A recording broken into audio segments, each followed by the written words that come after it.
어르신들 이렇게 찬양을 가만히 이렇게 들으면서 참 세월이 무섭다 그런 생각도 좀 들고, 이게 연세가 점점 많아지시면서 우리나라 제일 힘든 그런 과정 속에서 삶을 또 살아오셨기에 찬송하는 그 모습을 보니까 또 마음에 왠지 어딘가 모르게 은혜가 있고 또 감사하는 그런 마음이 있는 것 같아요. 물론 오래 살았다고 해서 고통이 많고 적게 살았다고 해서 고난이 적냐? 물론 그렇지는 않죠. 오래 살았던 오래 살지 못했던 사람들에게는 다양한 고난을 또 고통을 경험하게 됩니다. 때로는 우리 인생 가운데 정말 감당하기 힘든 그런 일들을 경험하기도 합니다. 물론 내가 젊었으니까 내가 다 이길 수 있어. 그렇지만 그 젊었을 때도 감당하기 힘든 그런 고난이 있어요. 내가 가장 부유하고 내가 가장 좋은 시절이다 생각하는 그 순간에도 정말 나는 아무것도 할 수 없구나, 그렇게 절망할 정도로 때로는 그 고난이 너무 큰, 그래서 너무 힘든 그런 시절을 우리가 또 보냈던 때도 있었죠. 우리가 인생 살아가면서 사람에게 한 번만 고난이 오면 좋겠다, 제 생각도 그래요. 그죠? 고난 그거 뭐 이렇게 많이 오냐. 하여튼 사람마다 큰 고난은 그냥 한 번만 겪었으면 좋겠다, 그런 생각이 들어요. 여러분도 그렇지 않으세요? 그죠? 그런데 이 고난이라는 게 한 번만 오지 않는다. 시간차를 두고 이제 내가 적응됐다, 이제 내가 다시 회복됐으니까 이제 어떤 고난이 온다 할지라도 내가 좀 이겨낼 수 있다, 이런 생각이 올 때마다 고난이 오냐? 그렇지도 않아요. 그럴 때만 오더라도 그래도 좀 낫잖아요. 그죠? 그런데 내가 전혀 예상하지도 못한, 내가 정신도 못 차리는 그 순간에 이 고난이 다가와요. 그리고 고난이 뜨문뜨문 오는 것도 아니고 연달아 막 터지는 경우도 많아요. 그죠? 한꺼번에 고난이 밀려와가지고 와, 이거 어떻게 하려는 거냐, 나 이제 두 손 들었다, 그렇게 어려운 고비를 만날 때도 있지요. 오늘 본문에 보면 이 요셉의 형들이 고난을 당하는데 연속적으로 당해요. 뭐 옛날에 개그맨들이 한 말처럼 우째 이런 일이, 그죠? 우째 이런 일이 하는 것처럼 이 연달아 고난이 다가오는 거예요. 그것도 도대체 이해할 수 없는 고난이 연속적으로 다가오니까 이 요셉의 형들은 정말 기가 막힌 거예요. 도대체 왜 이런 일이 일어날까? 물론 이것 때문에 우리가 과거에 요셉에 대해서 잘못했기 때문에, 요셉을 죽이려고 했고 요셉을 팔아버린 그 죄 때문에 우리가 이런 지금 고난을 당한다, 그런 회개하는 마음을 갖기도 했어요. 그럼에도 불구하고 너무나 심할 정도로 한꺼번에 고난이 몰아닥치니까 이 요셉의 형들은 감당하기가 힘든 거예요. 자, 오늘 본문에 보면 요셉이 형들을 맞이하고 베냐민을 데려와서 베냐민을 만난 그 기쁨과 감격, 그렇잖아요. 정말 저 형들이 베냐민을 데려올까?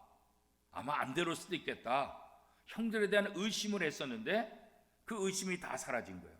정말 베냐민을 데리고 온 거예요. 그죠? 그리고 인질로 잡혔던 그 시몬도 이들이 사랑하는구나. 그냥 뭐 우리 형제 많으니까 뭐 인질 한 명 붙잡혀 있으니까 뭐 죽든지 말든지 내버려 두고 일단 아버지하고 우리가 살아야지, 그렇게 생각하지 않아요. 인질로 붙잡혀 있던 그 형제도 굉장히 안타까워하면서 그를 어떻게든지 구원하고자 하는 그런 마음도 있었고, 또 베냐민을 그토록 사랑하는 아버지의 마음을 헤아려서 또 베냐민에 대한 고민도 했던 이런 형들의 모습. 그 베냐민을 보고 요셉이 너무나 감동하고 눈물을 흘리고 그렇잖아요. 자, 이 베냐민까지 데려와서 인질도 구하고 다시 양식을 풍족하게 사가지고 이제 돌아가는 그런 상황이죠. 지금까지는 오해도 풀리고 인질도 풀려나고 베냐민도 살아나고 아버지가 그토록 걱정했던 모든 근심 걱정거리는 하나도 일어나지 않고 의외로 너무나 잘 된 거예요. 그죠? 그러니까 기분 좋게 고향으로 돌아가기 위해서 곡식을 사고 곡식을 가지고 이제 고향으로 떠나게 되는 거죠. 자, 그런데 이 요셉의 청지기를 시켜서 무언 시험을 하냐면 내일 아침에 우리 형제들이 떠날 때 그들을 바로 쫓아가라. 그리고 그 곡식 자루들을 다 검사해서 너희는 어떻게 우리 주인 요셉은 이름 알려주면 안 되겠죠, 그죠? 우리 주인 총리가 그토록 귀하게 여기는 은잔, 이것을 가지고 얼마나 귀하게 여긴 자냐? 이거 갖고 점을 치기도 하고 이거 갖고 어떤 일을 하는데 어쩌자고 너희는 은혜를 이렇게 갚냐? 우리 주인의 그 은잔을 너희가 왜 훔쳐갔느냐? 그렇게 따져라. 그렇게 따져라.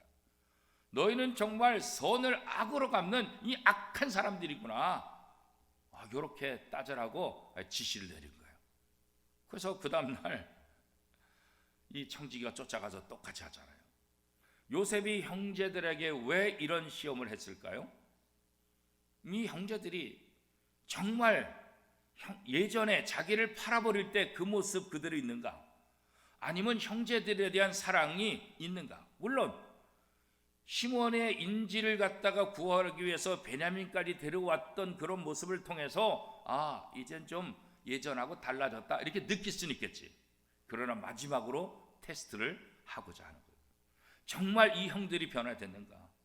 이제 정말 한 형제에 대한 사랑이 변함없이 자기 생명처럼 그런 마음을 가지고 형제들을 사랑하고 대하고 있는가? 이것을 시험하려고 하는 거죠. 성경에 보면 우리가 시험 당하는 것 그거 이상히 여기지 말라 그랬어요. 시험 당하는 것 이상한 것 아니다. 시험 당하는 것은 당연하다 그런 거죠. 그렇죠. 우리가 이 세상 살아오면서 시험 당하지 않은 때가 있었나요? 어려움 당하지 않은 때가 있었나요? 다 당했죠. 어느 역대 정부가 정권을 잡았을 때 상황이 좋을 때가 있었나요? 한 번도 없었어요. 한 번도. 그렇잖아요? 어떤 정권이 정권을 잡더라도 대부분 문제가 있었어요. IMF 위기도 있었죠. 이런 위기도 있었죠. 저런 위기도. 어떤 대통령도 시작할 때 편안하게 시작한 대통령이 없다고. 다 문제 속에 있고 다 어려움 속에 있는 거죠. 그런데 그런 어려움과 문제 속에서 대통령이 얼마나 리더십을 발휘하냐에 따라서 국가가 성장하기도 하고 오히려 퇴보하기도 하는 그런 것들을 우리가 역사를 통해서 경험하게 되잖아요. 우리 인생도 마찬가지죠. 어떤 인생도 쉬운 인생이 없다고요. 그죠? 그래서 이 시험을 받을 때 우리가 어떠한 자세를 취하느냐 이게 이제 중요한 거죠. 근데 대부분 많은 사람들이 이렇게 시험을 당하고 고난을 당할 때 무슨 생각을 하게 되냐면 하나님에 대한 오해를 하게 되는 거예요. 하나님에 대한 원망을 갖게 됩니다. 시험으로 인해서 절망 속에 빠지게 되는 경우가 이게 많이 있다는 거예요. 그런데 하나님은 성경 어디에서도 시험을 하는 목적이 성도들을 망하게 하기 위한 것이다. 성도들을 절망 속에 빠뜨리기 위한 것이다. 성도들을 괴롭게 하기 위한 것이다. 그렇게 말한 적이 한 번도 없어요. 그렇다고 한다면 우리가 시험 당할 때 그것이 힘들고 어렵고 정말 절망에 가까운 그런 상황으로 우리를 몰아붙이는 그런 일이다 할지라도 우리는 뭘 생각해야 돼요? 하나님의 뜻을 생각하죠. 그래, 내가 어려움 당할 수 있지, 시험 당할 수 있지, 고난 당할 수 있지. 그러나 하나님은 어떤 경우에도 고난을 통해서 우리를 죽이려 하지 않으신다. 고난을 통해서 우리가 잘못되기를 원하지 않는다. 하나님은 어떤 상황 속에서도 어떤 고난 속에서도 그 고난을 이겨서 하나님의 복을 누리기를 원하고 하나님이 나와 함께 하시기를 원하신다. 이게 성경의 기록 역사 아니겠어요? 그죠? 그렇기 때문에 우리는 내가 원하지 않는 그런 고난, 그런 시험에 빠진다 할지라도 우리는 무슨 생각을 해야 돼요? 성경에 나타난 하나님을 믿어야 되는 거예요. 그죠? 이것조차도 내가 이해할 수 없지만 이것조차도 하나님의 섭리 가운데 진행되는 것이다. 그런 거죠. 더 나아가서 성경은 우리에게 그런 시험을 당할 때 오히려 기뻐하라. 이것이 믿음의 시련이고 우리의 믿음을 연단하기 위한 것이다. 우리를 조금 더 부족함이 없도록 하나님께서 우리를 연단시키려고 그런 것이다. 야고보서 1장 4절 말씀에 보면 인내를 온전히 이루라. 이는 너희로 온전하고 구비하여 조금도 부족함이 없게 하려 함이라. 어느 때 인내를 온전히 이루라고요? 여러 가지 시험을 만날 때. 너희가 여러 가지 시험을 만나거든 인내하라. 왜 인내해요? 하나님이 주시는 시험은 잘 견뎌야 되니까. 견디는 자가 이긴 자다, 그런 말 있잖아요, 그죠? 이 시험을 잘 견디면 이것을 통해서 하나님께서 너를 더 강한 자로, 더 완벽한 자로, 더 하나님의 사람으로 훈련시키기 위한 하나의 방법이다. 이 사실을 안다고 한다면 인내하라, 그렇게 우리에게 권면하고 있는 거죠. 여러분, 우리가 신앙생활을 잘하면 우리에게는 근심도 없다, 걱정도 없다, 어려움도 없다, 그리고 인생이 슬슬 잘 풀릴 것이다, 이렇게 생각하고 있습니까? 그렇지 않아요. 성경 어디에도 신앙생활 잘하면 고난이 없다 이렇게 말한 적이 없어요. 시험이 없다 이렇게 말한 적이 없어요, 그렇죠? 오히려 성경은 하나님을 경외하며 신앙생활 잘하면 잘할수록 뭐가 온다고요? 고난이 온다고 말하고 있어요, 오히려. 그러니까 여러분, 나는 고난이 없었어, 복이 아니에요. 고난이 없었다는 게. 물론 고난을 좋아하지는 않죠. 고난 누가 좋아하겠어요? 그러나 내 인생에는 고난이 없었다, 이 말을 거꾸로 말하면 뭐예요? 내가 신앙생활 제대로 했나? 내가 정말 하나님의 말씀대로 살았나? 내가 세상과 타협했기 때문에 고난이 없는 거 아닌가? 내가 적당히 양다리 걸쳤기 때문에 내가 고난이 없었던 거 아닌가? 이것도 한번 생각해 봐야 돼요. 왜 그렇습니까? 디모데후서 3장 12절에 보면 이렇게 말씀하고 있어요. 무릇 그리스도 예수 안에서 경건하게 살고자 하는 자는 박해를 받으리라. 그러니까 신앙이 좋으면 좋을수록 고난을 당할 수밖에 없다는 거예요. 왜 예수님이, 왜 제자들이 유대교 바리새인들, 이 로마 군병들에게 고난을 그렇게 받았어요? 하나님의 말씀대로 살려고 하니까 그런 거 아니겠어요? 하나님의 뜻대로 살려고 하니까 그 많은 박해를 받은 거 아니에요? 왜 사도 바울이 그렇게 죽을 끼까지 고난당하고 내던짐을 당하고 왜 그랬어요? 하나님의 말씀대로 살려고 하니까. 세상과 타협하지 않으니까. 적당히 자기 이익을 위해서 살지 않으니까. 하나님의 말씀이 아니면 아니라고 말하니까. 하나님이 하라고 하면 하니까.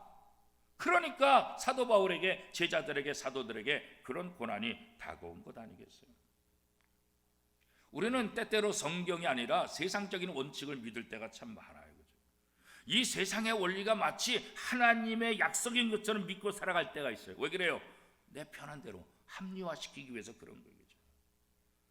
아직 이 땅이 온전한 하나님의 나라가 이루어지지 않았기 때문에 이 땅에 사는 동안 그리스도는 당연히 고난을 당할 수밖에 없는 거죠. 예수님이 하나님의 나라를 선포하고 하나님의 나라를 위해서 오셨다 그랬어요. 그것 때문에 자신이 고난을 당할 것이라고 말씀하고 있잖아요. 제자들에게도 그 말씀을 얘기하셨잖아요, 그렇죠? 그러나 우리가 고난을 당하고 고난이 필수지만 이 고난을 두려워하지 않는 이유가 뭘까요? 이 고난 속에서 예수님이 승리하셨기 때문에. 십자가의 고난 속에서 부활로, 십자가의 죽음을 부활로 승리하셨기 때문이죠. 그렇기 때문에 오늘 우리 그리스도인들의 삶 속에서도 어떤 고난이 온다 할지라도 예수님이 십자가의 죽음을 부활로 이긴 것처럼 우리 안에 부활의 승리가 있음을 다시 한번 확신하는 거죠. 그게 우리의 믿음이에요. 그래서 성경이 우리에게 이것을 얘기하고 있는 거죠. 이 땅에서 고난 때문에 당하는 그런 아픔은 실패가 아니라 뭐예요? 오히려 영광이다. 영광의 상처, 우리가 그런 거잖아요. 십자가 없이 영광이 없다고 그러죠. 십자가 없이 부활이 없다고 그러죠. 이 십자가 고난은 우리의 실패, 예수님의 실패가 아니라 뭐예요? 영광의 고난이라. 영광의 고난. 이 십자가 고난이 있기 때문에 부활을 맛보게 되는 거죠. 이 십자가 고난, 십자가의 죽음이 없었으면 부활을 우리가 알 수 없잖아요, 그렇죠? 요셉의 청지기는 요셉이 명령한 대로 그 다음날 아침에 일찍이 출발하는 요셉의 형들에게 찾아가죠. 잠깐만. 아니, 당신들 떠나고 난 다음에 보니까 우리 주인의 은잔이 없어졌다. 무슨 말씀이냐고. 아니 들어온 사람은 너희들밖에 없는데 우리 주인의 은잔이 없어졌으니 너희 자를 한번 조사해보자. 그랬더니 요셉의 형들이 난리가 났잖아요. 그죠? 우리가 그런 말 있잖아요. 어쩐지. 그런데 어쩐지 일이 잘 되더라. 왜 이렇게 일이 슬슬 잘 풀렸을까? 아마 그렇게 생각할 수도 있었을 거예요. 그죠? 그런데 이 요셉의 형들이 얼마나 기가 막혀요. 아니 지난번에도 이 양식에 돈다발이 있어가지고 우리가 그것 때문에, 아니 지난번에도 돈다발이 있다는 거 우리가 알고 그 돈다발을 그대로 다 갖고 오지 않았습니까? 우리는 절대로 그런 사람들이 아닙니다. 우리가 어떻게 은혜를 받았는데 그 은혜를 모르고 어떻게 총리의 은잔을 저희가 갖고 있겠습니까? 절대로 그런 일 없어요. 만약에 우리 자루에서 나오면 그 사람은 당연히 죽을 것이고 우리 모두는 주인의 종이 되겠습니다. 그러니까 억울함을 표시해요. 우리 자신 있다는 거죠. 우리 절대로 안 갖고 왔다. 그렇게 얘기하는 거잖아요. 그렇죠? 그런데 요셉의 형제들이 안 갖고 왔어도 돼요. 요셉이 청지기를 통해서 미리 다 집어넣어 놨잖아요. 그죠? 자기가 모를 뿐이지. 돈다발 여전히 다 들어가 있고 또 은장까지 다. 그런데 청지기가 뭐라고 말했어요? 그래, 너희들이 그렇게 결백하니까 그럼 한번 해보자. 그런데 이 은잔이 발견되는 사람, 그럼 죽어야지. 그치? 죄가 있지.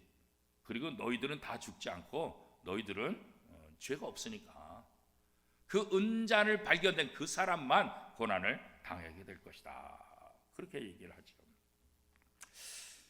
우리가 하나님의 자녀라 할지라도 이렇게 때때로 이해할 수 없는 그런 고난에 빠질 때가 있어요. 정말 억울해요.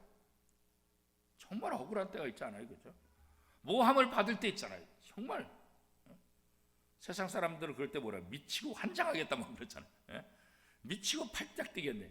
이게 내 가슴을 갖다 열어서 그냥 보여주고 싶다. 뭐 그런 얘기들도 많이 하잖아요. 그죠? 요셉의 형제들이 얼마나 기가 막히겠어요. 그죠? 지금까지도 간첩으로 오해받고 돈다발을 훔쳐갔던 도둑놈으로 오해받고 이것도 억울한데 이제는 은혜를 베푸신 그 애굽의 총리의 은자를 훔쳐와? 이거 말도 안 되잖아요. 그죠? 너무나 억울하죠. 그죠? 그런데 때때로 보면 그런 억울한 일조차도 하나님의 섭리 가운데 있다는 것을 우리가 또 알 필요가 있죠. 지금 일어나는 일이 다 뭐예요? 요셉의 형들의 입장에서 정말 억울하죠. 말도 안 되죠. 그러나 이것 또한 뭐예요? 하나님의 섭리 가운데 요셉이 개입을 하는 거죠. 이 일을 통해서 이 형제들의 마음을 들떠보고 그들이 형제들을 얼마나 사랑하는지 확인하고 싶은, 그래서 하나님의 복을 그들에게 주고자 하는 그런 마음들이 있잖아요. 자, 우리는 어려운 시험을 당할 때 결국 어떻게 될까? 우리의 힘으로 감당하기 힘들잖아요. 성경은 어떻게 말하고 있어요? 하나님의 지혜를 구하라. 하나님께 구하라. 후히 주시고 꾸짖지 아니하시는 하나님께 구하라. 그럼 하나님께서 우리에게 지혜를 주신다. 우리가 기도할 수 있다는 것, 그런 면에서 굉장히 감사한 거죠. 하나님이 주시는 지혜는 분별력이 있어요. 우리의 지혜와 우리의 경험은 상황에 따라 달라요. 사람에 따라 달라요. 그리고 우리가 정확하게 판단하기 어려워요. 그런데 하나님의 지혜는 정확하게 분별하게 하는 거예요. 특별히 하나님의 말씀을 통해서 주어지는 이 지혜는 하나님이 누군지 알게 되고 하나님의 뜻을 깨닫고 하나님의 모든 것들을 바르게 알게 해줍니다. 그리고 하나님의 약속을 신뢰하게 합니다.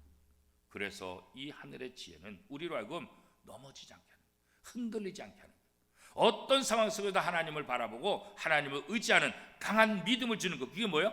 그게 바로 하나님이 주신 지혜라는 거죠. 그래서 솔로몬의 잠언 전도서를 통해서 보면 지혜가 곧 하나님이다. 이 지혜자가 정말 하나님이 이 지혜의 근본이다. 하나님이 주신 지혜를 가져야 우리가 이 땅에서 성공할 수 있다. 이렇게 이제 얘기하고 있는 것 아니겠어요? 그죠?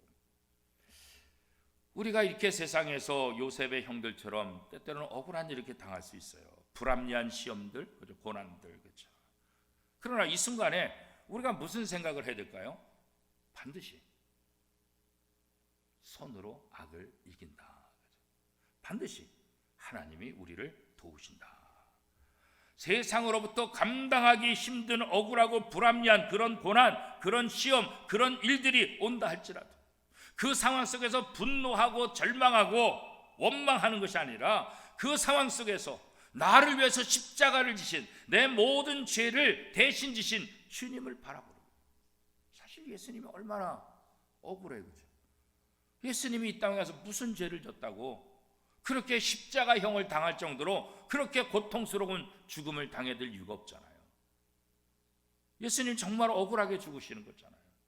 그런데 그 억울함이 뭐예요? 우리 죄 때문이잖아요. 예수님의 입장에서는 정말 죄가 없는 분인데 돌아가신 거죠.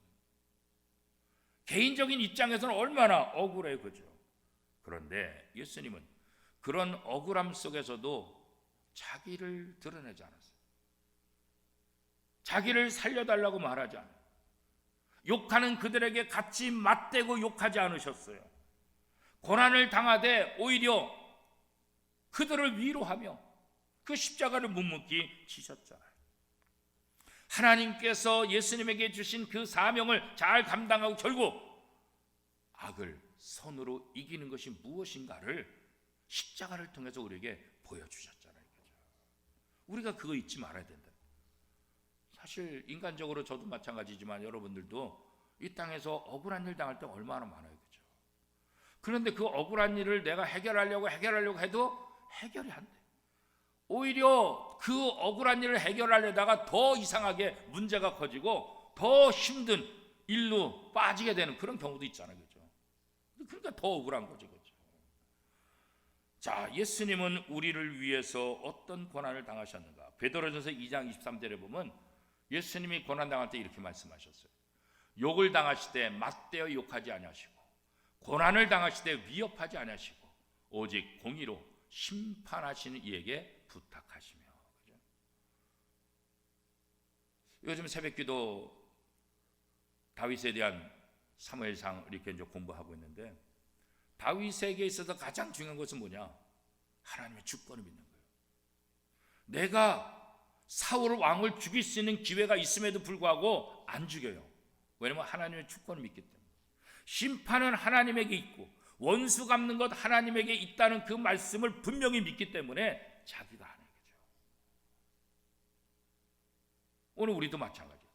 내가 어려움 속에 고난 속에 있을 때 내가 원수를 보복하고 내가 이 억울함을 토로할 수 있지만 예수님조차도 스스로 하지 않았어요. 하나님께 맡겼다. 하나님께 그 심판을 맡겼다. 자, 요셉의 형제들이 자료를 다 내놓죠. 우리 정말 억울합니다. 자, 우리 자료 여기 있어요. 다 살펴보세요. 정말 이 자료 속에서 은잔이 나오면 그 형제는 죽고 우리는 종이 될 테니까 빨리 한번 하세요. 빨리 하세요. 정말 억울합니다. 우리가 어떻게 이런 일을 할 수 있습니까? 정말 요셉의 형제들의 입장에서는 아주 당당하게 자기 자료를 다 내놓잖아요, 그죠? 요셉의 청지기가 나이 많은 순서대로 뒤지기 시작하는 거예요. 왜 그래요? 이미 은잔을 누구에게 넣어놨어요? 제일 막내인 베냐민 자루에 넣어놨기 때문에. 베냐민 자루부터 뜯어보면 처음부터 그렇잖아요. 그러니까 제일 형 루벤부터 형제들의 것을 하나씩 보니까 다 없는 거야, 다 없는 거야. 봐요, 없잖아요. 그리고 마지막 베냐민께 남은 거예요. 그러니까 형제들이 얼마나 기고만장하겠어요.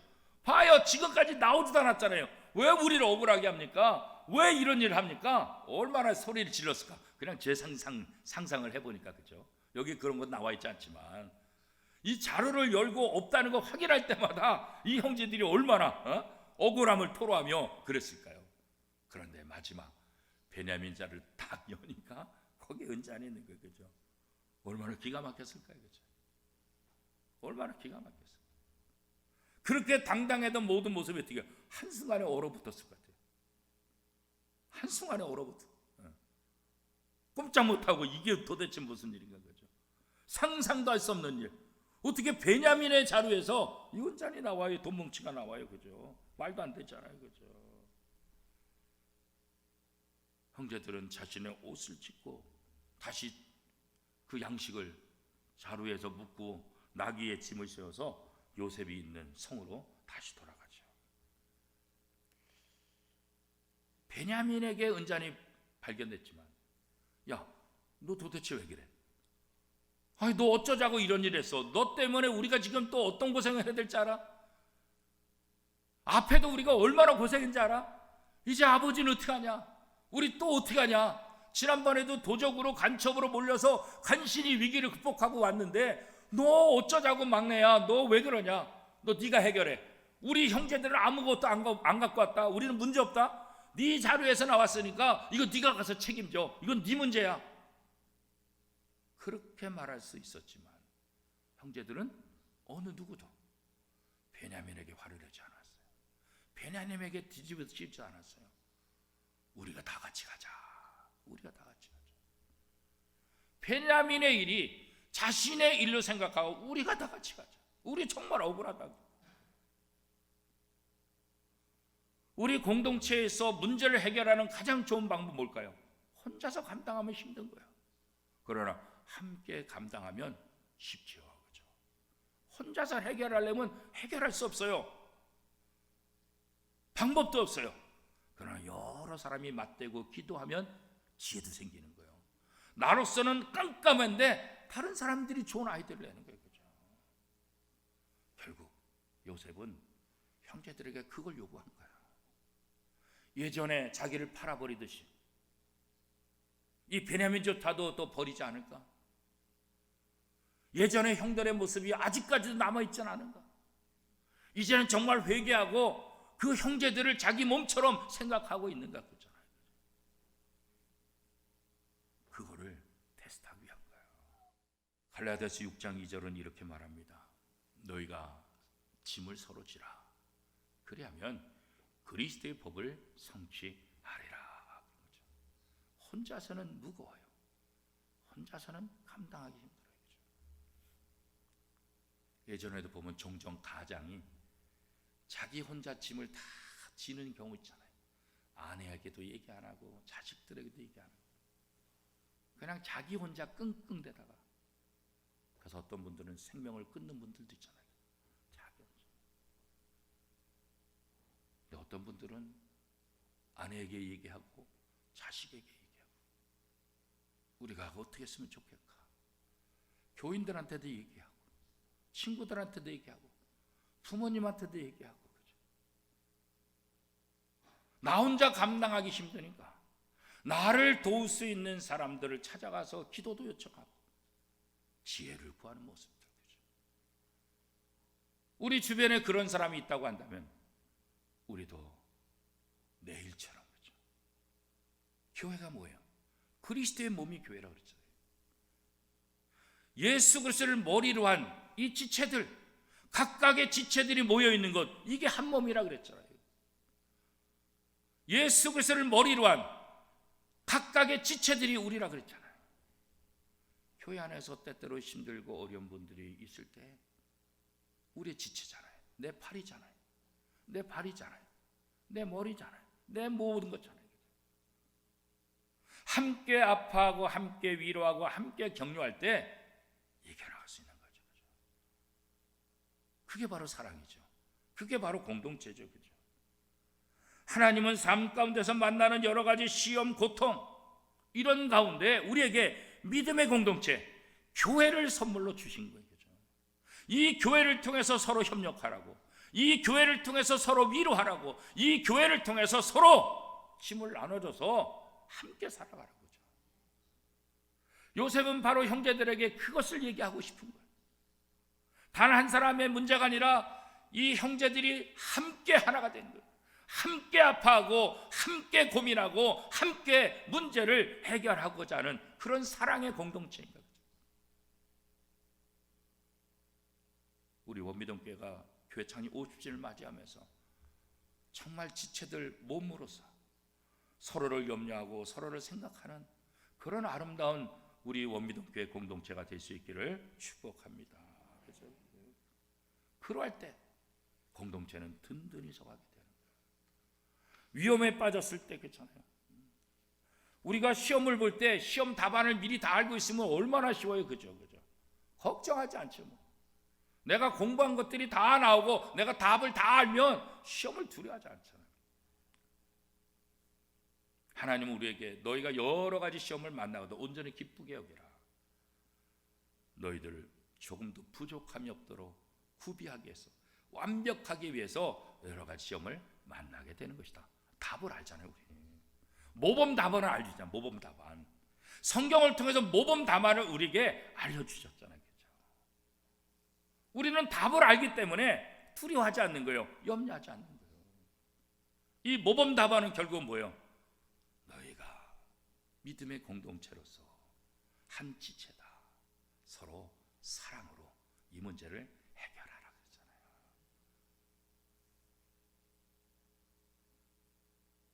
공동체적인 사랑 그잖아요. 손가락 하나가 아프면 온몸이 다 아프지 손가락만 아픈 게 아니잖아요. 치통에 걸리면 이빨만 아픈 게 아니잖아요. 온몸이 다 난리가 나잖아요. 그죠? 집안에 한 사람만 아프면 그 사람만 아픈 게 아니잖아요. 온 가족이 함께 아프잖아요. 그죠? 우리 교회도 마찬가지죠. 교회 구성원들의 한 사람이 아프면 그 한 사람의 아픔이 아니라 우리 교회의 아픔이 되고 우리 성도들의 아픔이 되고, 그래서 우리가 서로 합력해서 서로 기도하고 서로 염려해주고 서로 위로하는 거죠. 우리가 여러 가지 시험을 만날 수 있지만 우리가 분명히 확신할 수 있는 것은 뭐예요? 어떤 어려움, 어떤 시험이 온다 할지라도 우리는 능히 이길 수 있다. 그죠? 주님이 십자가의 죽음으로 끝난 것이 아니라 부활로 승리한 것처럼 교회는 승리의 공동체다. 그죠? 교회는 사랑의 공동체다. 그래서 아무리 힘들고 억울한 일을 당한다 할지라도 우리 옆에 원미동 교회라는 공동체를 하나님께서 주셨고 이 공동체 안에 다양한 성도들을 우리에게 선물로 주셨잖아요. 하나님께서 말씀하신 그 약속의 말씀을 성도들과 함께 나누는 것, 그죠? 특별히 뭐예요? 사랑의 공동체. 그래서 모든 시험의 모범 답안은 성경에 있고 하나님의 약속의 말씀이고 그 답안의 모범 답안의 핵심은 뭐예요? 바로 사랑이 사랑으로 함께 할 때. 요셉의 형들이 이제는 자기만 살겠다고 자기 혼자 나가는 것이 아니라 베냐민의 그 아픔을 자기의 아픔으로 생각하고 우리가 다 같이 가자. 우리가 같이 가서 이 문제 해결하자. 우리가 당하더라도 같이 고난당하자. 그죠? 그런 마음으로 변화된 거예요. 그게 바로 성도들의 모습이죠. 그게 바로 교회 창립 50주년을 맞이한 우리 원미동교회가 걸어갈 것이고, 그런 공동체 안에 성도들이 그런 사랑으로 하나가 되고 서로 위로하고 격려하는 공동체, 그게 바로 하나님이 원하시는 주님의 몸된 교회 공동체 아니겠습니까? 이 사명을 잘 감당하는 저와 여러분이 되고 우리 원미동교회가 될 수 있기를 축복합니다.